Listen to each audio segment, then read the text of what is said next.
À présent, le dessert, la petite touche sucrée pour finaliser notre repas à la truffe avec les crèmes sucrées de Casa Signorini.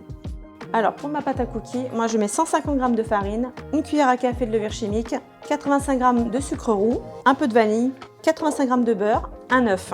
Et à la fin, on mettra des chunks de chocolat pour la gourmandise. On mélange tous les ingrédients secs, le beurre, moi je le mets entier parce que je vais travailler les pommades, j'ai un beurre pommade aussi, j'ai oublié de préciser.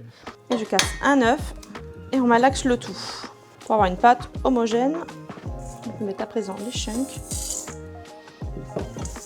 Je les fais en boule de cette grosseur. Alors pas besoin que ce soit très uniforme, hein, parce qu'il va s'étaler en fait avec le beurre, ça va s'étaler pendant la cuisson. On va l'enfourner à 215 four chaud pendant une quinzaine de minutes. Et voici la cuisson. En fait, ce qui est important, c'est de vérifier que le contour soit doré, le dessus aussi. Pas de surcuisson non plus, sinon il va être trop ferme, il sera plus moelleux à l'intérieur. On va les découper pour avoir quelque chose de déstructuré à l'assiette.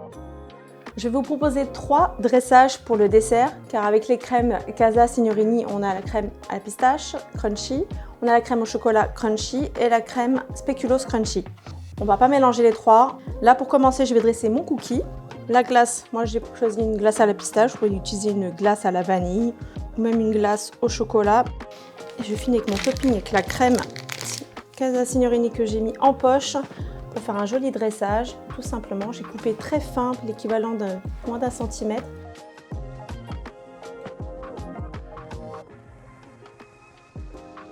À présent, bonne dégustation.